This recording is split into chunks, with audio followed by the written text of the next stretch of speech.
Hello everyone. Now in this session we are going to discuss about the biological classification and we'll be discussing today the first kingdom, which is Monera, right? So now in last session we already have seen the 5 kingdom system in detail. Now today onwards we'll be discussing each kingdom in detail. Okay, so now let's start with the kingdom Monera. So now first kingdom is Monera, and we already have discussed the cell type, the nuclear membrane is there or not, the mode of nutrition, their body organization, right? So these are the things that we have discussed in last session. But the point is that now here we have to discuss this thing in detail. But then what can be the examples from the Monera? कौन से examples Monera को belong कर सकते हैं? So bacteria are the sole members of the Monera. So now here today we'll be talking about the bacteria. So now Monera means we have to consider the bacterias. Monera अगर आपको पूछा गया तो Monera is the first kingdom from the 5 kingdom system, 5 kingdom classification system, and the bacteria are the sole members of the Monera. Now next, अभी हमें पता चल गया कि मोनेरा में बैक्टीरिया है. Now what do you know about bacteria? आपको bacteria के बारे में क्या पता है? बैक्टीरिया causes disease, ठीक है? तो यहाँ हम लिस्ट बना लेते हैं बैक्टीरिया क्या क्या करता है. So now here we'll find out the basic characteristic of bacteria. Like आप किसी भी नॉन बायो स्टूडेंट से भी पूछ लोगे या अगर आपके दिमाग में अभी बैक्टीरिया के बारे में कितने कैरेक्टरिस्टिक है, will try to find out. Okay, so सबसे पहले अगर मैंने बोला कैरेक्टरिस्टिक ऑफ बैक्टीरिया तो आपके दिमाग में सबसे पहले क्या क्लिक होता है? Bacteria causes disease. चलो यहां मैं लिख देती हूँ, इट कॉजेज डिसीज. ठीक है, डिसीज कॉज करने के बाद बैक्टीरिया कैन occur everywhere, कहीं भी रह सकते हैं वो. Like for example they can be like वो ड्वेल कर सकते हैं डीप ओशियन में, हॉट स्प्रिंग्स में, डेजर्ट्स में, कहीं भी रह सकते हैं. So they can survive in you can say habitat. So they occur everywhere, they occur everywhere and they can live or dwell in any kind of habitat. So they dwell in any kind of extreme habitats or normal habitat, मतलब कहीं भी रह सकते हैं वो. So आप ये कैसे याद रखोगे, कैसे dwell कर सकते हैं? वो जहां ऐसी जगहों पे रहते हैं जहां another life form could not able to survive, right? So वो ऐसी जगह पे रहते हैं, like for example deep in the ocean, जहां दूसरे लाइफ फॉर्म थोड़ा सा पॉसिबल नहीं है वहां सरवाइव करना. सो वो ऐसी जगह पे भी रहते हैं. And if you take like handful of soil, अगर आपने एक सॉइल को ऐसे उठा लिया हाथ में, तो वो आपके हाथ में जितना सॉइल है उसमें बहुत सारे बैक्टीरिया हो सकते हैं. सो यस, यहाँ हमें पूरा सब कुछ बैक्टीरिया के बारे में पढ़ना है. ओके, चलो ये हमने देख लिया. So now after that like we have already find out the characteristic of bacteria. Now after that we have to find out the different types of bacteria and वो types कैसे बनाए गए हैं based on their shape and size. Okay, so now we'll discuss the types of bacteria based on their shape. Like shape अलग अलग भी हो सकता है ना उनका. So पहला type है which is कोकाई. ठीक है, कोकाई मतलब ये हो जाएगा प्लूरल, एंड सिंगुलर क्या होगा? कोकस होगा. सो कोकाई मतलब they are like spherical in shape, they should be spherical in shape. So इसका शेप याद रखिए, इस पे क्वेश्चन बहुत बार आ चुके हैं. So they are spherical in shape. Maybe you must have heard monococcus, diplococcus, streptococcus, staphylococcus. So वो यही होता है. लाइक फॉर एग्जाम्पल चलो एक इंटरेस्टिंग चीज पढ़ लेते हैं. अगर ये अकेला होगा ऐसा, if there is a single coccus which is called as monococcus. ठीक है, सो इसको हम क्या बोलेंगे?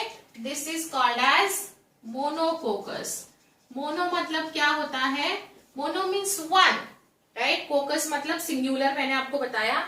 If there are two then they are known as diplococcus. ठीक है, ट्रिप्लो, टेट्रा ऐसा रहता है, वो पढ़ेंगे हम इसको. बट अभी यहाँ बस हम लोग उसका कैटेगरीज पढ़ लेते हैं based on their shape. Now next would be, now the another type of bacteria is bacilli, right? ये होता है rod shape. So this is kind of a shape, ऐसा बैक्टीरिया का वो शेप होता है रॉड शेप.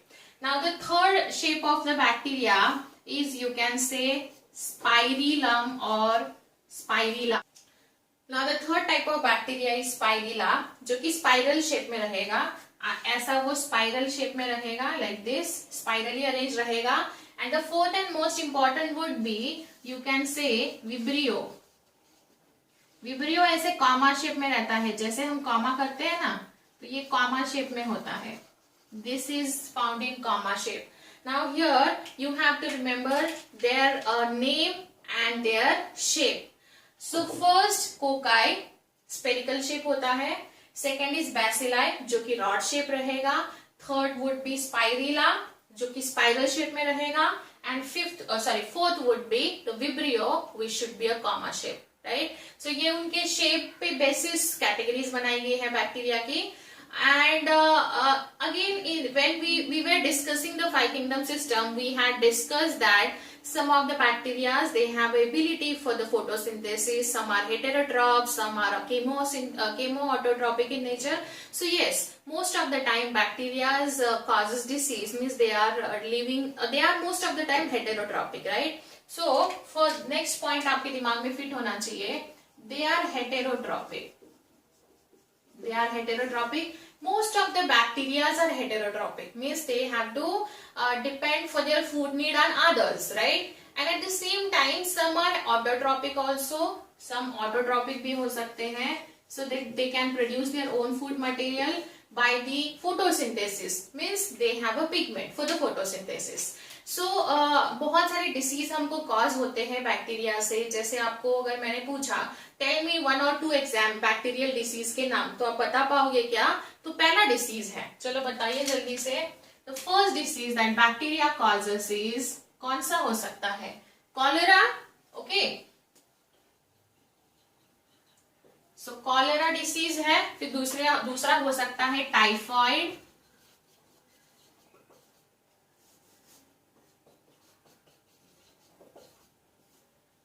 तो first disease is cholera, second is typhoid, jaundice, बहुत सारी डिसीज है. टिटानस आप मुझे बता सकते हो, टीबी, है ना. So now your homework is you have to make a list of 10 bacterial disease and their causative agent, right. और मुझे मेरे साथ शेयर करना है वो.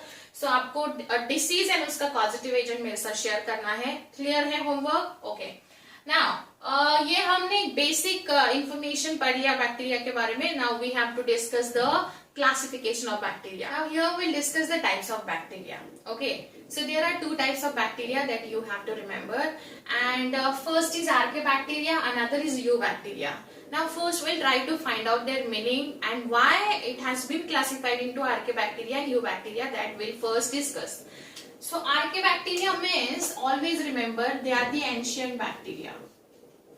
They are the ancient ones. मतलब ये सबसे पहले जब बैक्टीरिया नेचर में आया होगा तो वो इसके फॉर्म में आया था. एंड नाउ यू, मतलब हमने ऑलरेडी पढ़ा हुआ है, यू का मतलब ट्रू होता है. यूकैरियोटिक सेल में पढ़ा हुआ है.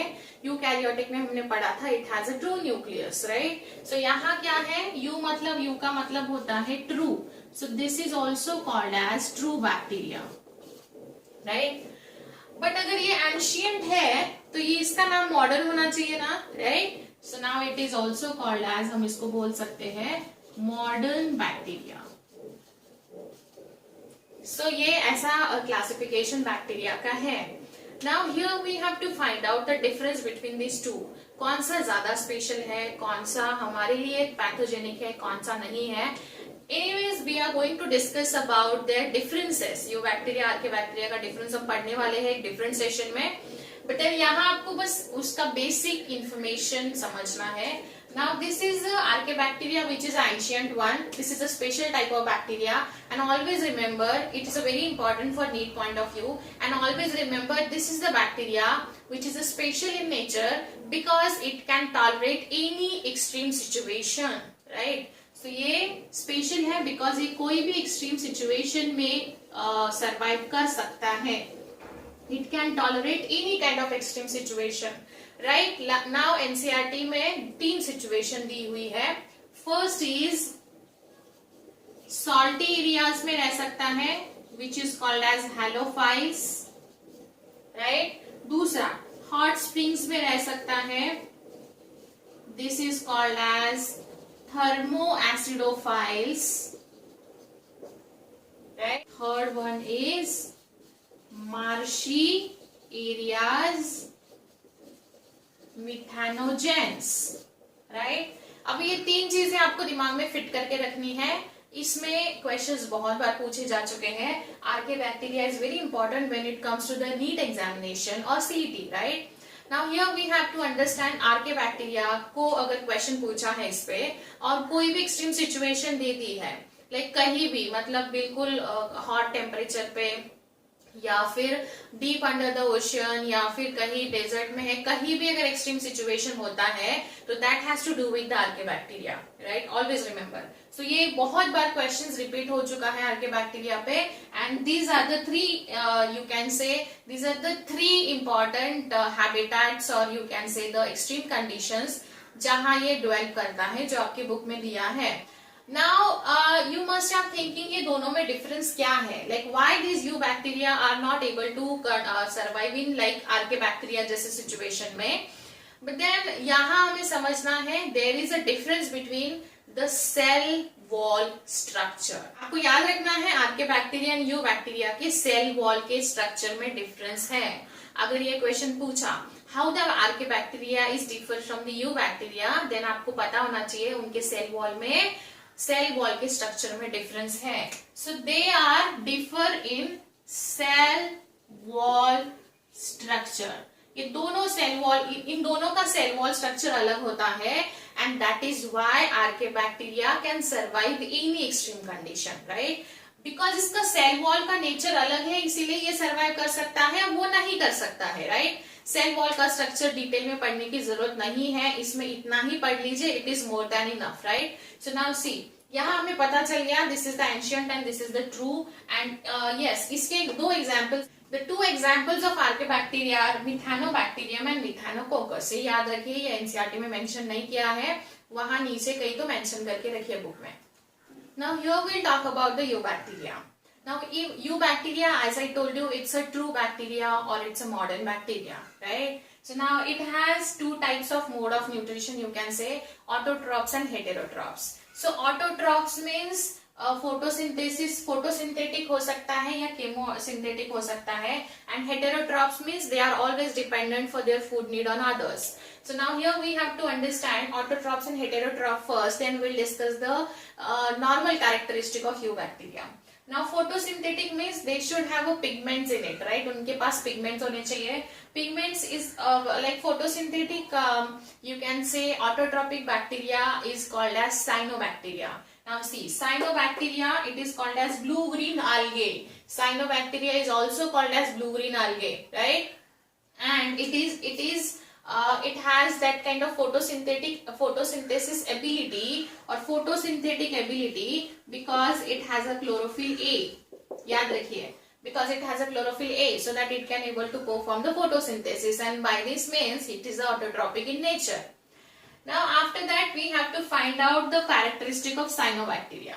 Cyanobacteria, ये unicellular, this is unicellular, filamentous और समटाइम्स कॉलोनियल, मतलब ये यूनिसेल्युलर है, फिलामेंटस मतलब फिलामेंट्स के में उसका थैलॉइड बॉडी रहेगा या कॉलोनी के फॉर्म में रहेगा, कॉलोनियल मतलब कॉलोनी। ये फ्रेश वाटर या मरीन वाटर में भी डेवलप कर सकता है और ये टेरेस्ट्रियल हैबिटेट पे भी डेवलप कर सकता है। So when it comes to the eubacteria, you have to, आपके दिमाग में एक पहला ऑप्शन आना चाहिए cyanobacteria. It is also called as blue green algae.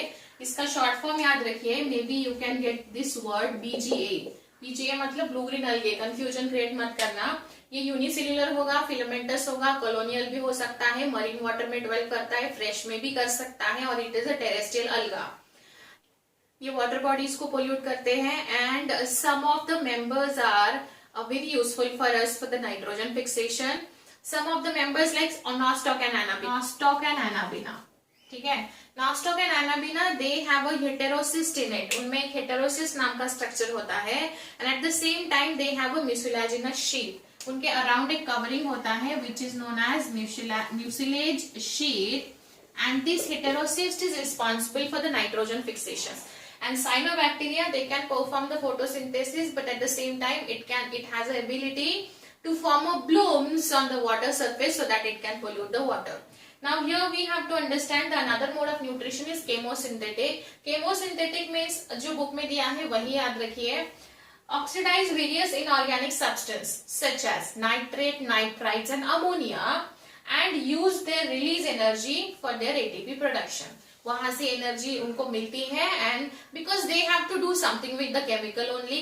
Chemo autotroph मतलब हमको केमिकल के साथ ही डील करना है. सो ये तीन चीजें याद रखिए, nitrates, nitrites and ammonia. These three things you have to remember, and out of this they are getting the energy in the form of ATP. So they are getting their energy, right? तो इससे benefit क्या होगा? Now indirectly they are playing a very important role in recycling certain nutrients. कौन से nutrients recycle हो सकते हैं? First of all sulphur, phosphorus, iron, right? These are the nutrients. They can be recycled with the help of this thing, right? So now see, Eubacteria has a rigid cell wall.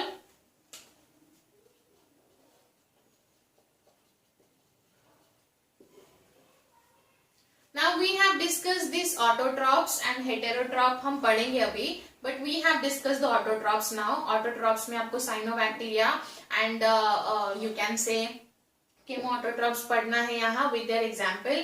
And this is the आपके book में ये diagram दिया है. This is 2.2 diagram जो है वो important करके रखिए. डायग्राम बेस्ड क्वेश्चन पूछे जा चुके हैं. So now we are done with the autotrophic section. Now we'll discuss the simple characters of Eubacteria and then we'll discuss the heterotroph. फिर आपको समझ में आएगा. Now it has a rigid cell wall. इसके पास एक rigid cell wall होता है. If they have a flagella, flagella भी होता है. So they should have a flagella. Flagella मतलब motility के लिए, एक जगह से दूसरी जगह पे जाने के लिए some of the members will have a flagella. So ये आपको समझ में आ गया होगा, पूरा बुक में ही दिया हुआ है. Now we'll discuss the heterotrophs. Heterotrophs means now you have to understand here. Heterotrophs, they are the abundant in nature because they are dependent for the food need on others. Majority of heterotrophs are decomposers. ये decomposers होते हैं. But then most of the bacteria are useful for us. ठीक है, कौन सा bacteria अगर आपके दिमाग में आ रहा है तो कौन सा हो सकता है? The bacteria which is useful for conversion of milk to curd. Right? तो ये बैक्टीरिया जो कि मिल्क का कन्वर्जन कर्ड में करता है, कौन सा बैक्टीरिया है वो? लैक्टोबैसिलस. राइट? सो मिल्क का कन्वर्जन कर्ड में करेगा. Some of the bacteria are responsible for the production of antibodies. So antibodies production में हेल्प करेगा. Antibodies production. After that, some of the bacteria are responsible for the nitrogen fixation in legumes. So बहुत सारे bacteria nitrogen भी fix करेंगे. Nitrogen fixation इन legumes. Right? So now बहुत सारे bacteria हमारे लिए भी यूजफुल होते हैं, बट ये हमने यूजफुल बैक्टीरिया का लिस्ट किया. अभी हमारे लिए कौन से बैक्टीरिया हार्मफुल है? लाइक फॉर एग्जाम्पल जैसे मैंने शुरू में बताया आपको, बहुत सारे बैक्टीरिया हमको डिसीज कॉज करते हैं. और कौन सा डिसीज मैंने बताया था? टाइफॉइड, कॉलरा, बहुत सारे डिसीज हैं. टीबी, राइट, टिटेनस, ये सारे डिसीज बैक्टीरिया कॉज करता है. प्लांट्स में भी बैक्टीरिया डिसीज कॉज करते हैं. सो वो प्लांट्स में जो डिसीज कॉज करते हैं वो आप मुझे बताओगे. बुक में सिट्रस कैंकर दिया हुआ है, तो वो एग्जाम्पल को छोड़ के आपको मुझे 5 प्लांट्स बैक्टीरियल डिसीज के नाम बताने हैं. चलो, सो ये बैक्टीरिया अभी हमने पढ़ लिया. डायग्राम 2.2 को इम्पोर्टेंट करके रखिए. एनसीईआरटी में बहुत इजी सा डायग्राम है जिसमें हेटेरोसिस दिया हुआ है. एंड वो heterocyst and mucilaginous sheath Nostoc and Anabaena का है. So now here we have to understand. हमने ऑटोट्रॉफ पढ़ लिया, ये उसका एक छोटा सा 2 कैरेक्टरिस्टिक है एंड हेटेरोट्रॉफ है. इसमें ही ये पूरा मोनेरा क्लासिफाई किया गया है. अगेन एक छोटा सा रिवीजन अगर करना चाहते हो तो याद रखिए, eubacteria has been divided into autotrophs and heterotrophs. Autotrophs में पहला बैक्टीरिया है फोटोसिंथेटिक बैक्टीरिया, जिसमें cyanobacteria, blue green algae is the best example to remember. It has the ability for the photosynthesis because it has a chlorophyll A. इसके पास chlorophyll A pigment होता है. Now इसकी characteristic अब देखोगे तो this is a unicellular filamentous colonial marine और fresh water या terrestrial alga भी हो सकता है and it can cause the pollution to the water body. दूसरा एग्जाम्पल है some of the bacterias are useful for us, जैसे नॉस्टा कैनाबिना, उसमें हेटेरोसिस जो है नाइट्रोजन फिक्सेशन के लिए यूज होता है, जो मैंने वहां डायग्राम ड्रॉ किया था, राइट। केमोसिंथेटिक जो है इनको बहुत सारे इनऑर्गेनिक सब्सटेंस को ऑक्सीडाइज करने के बाद they are getting the energy in the form of ATP and in that way we are getting a certain nutrients recycled, right. So nutrients हमको कुछ रिसाइकल करने मिलते हैं and these nutrients are sulphur, phosphorus and iron. Next part of this is heterotrophic in nature. Heterotroph मतलब जो दूसरों पे dependent होते हैं and they are abundant in nature. They mostly belongs to the decomposers and they are the useful। मैं यहाँ useful bacteria mention किया है, आपको मुझे हार्मफुल बैक्टीरिया जैसे प्लांट्स एनिमल्स के 10 डिसीज, प्लांट्स के 5 डिसीज आप मुझे बताओगे, right? Now here we'll discuss the characteristic, 1 or 2 characteristic that these characteristic are mentioned in the NCERT, so we'll discuss these two these characteristic are regarding in terms of reproduction of bacteria। So how do bacteria reproduce themselves? Bacteria reproduce themselves bye means of fission. Fission से reproduce होता है and it also reproduces, अगर वो unfavourable condition उसको होता है, बहुत extreme situation आ जाती है, तो दे can B reproduce by means of spores. Spore से भी रिप्रोडक्शन उनका होता है। असेक्सुअल रिप्रोडक्शन भी इनमें होता है। They are also reproduces by asexual males, right? Now इसका बैक्टीरिया का रिप्रोडक्शन हम डिटेल में पढ़ेंगे, लेकिन एक अलग सेशन में पढ़ेंगे, अलग लेक्चर में पढ़ेंगे। हम ये पढ़ने वाले हैं तो बस यहाँ इतना याद रखिए। Now one more thing in the NCERT is very important, which is mycoplasma। आपको इसको बहुत इंपॉर्टेंट मार्क करके रखना है। Mycoplasma is also comes under the Monera, right? And mycoplasma, it's a living cell। याद रखिए, this is the living cell। I am writing here the characteristic of mycoplasma। This is the living cell, right? This is the living cell and it is a very small in nature। ये small होती है, living होती है। This is without cell wall। This is without cell wall। इसके पास cell wall नहीं होता है and this can dwell in anaerobic situation, without oxygen भी ये डेवलप कर सकता है। सो क्या कैरेक्टरिस्टिक है हमको याद रखना है? It's a living cell, it is the smallest cell, it can survive in without cell wall, so without cell wall survive कर सकता है। It can also survive without oxygen. So without oxygen का condition होता है anaerobic condition. Anaerobic मतलब जो oxygen, बिना oxygen के भी सर्वाइव कर सकता है। And it is also pathogenic to plants and animal. ये पैथोजेनिक मतलब ये डिसीज कॉज कर सकता है। It is pathogenic to plants and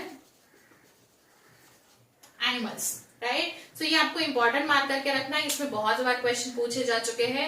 each and every character you have to remember. Smallest, without cell wall, without oxygen, living है and it is a pathogenic to plants and animal.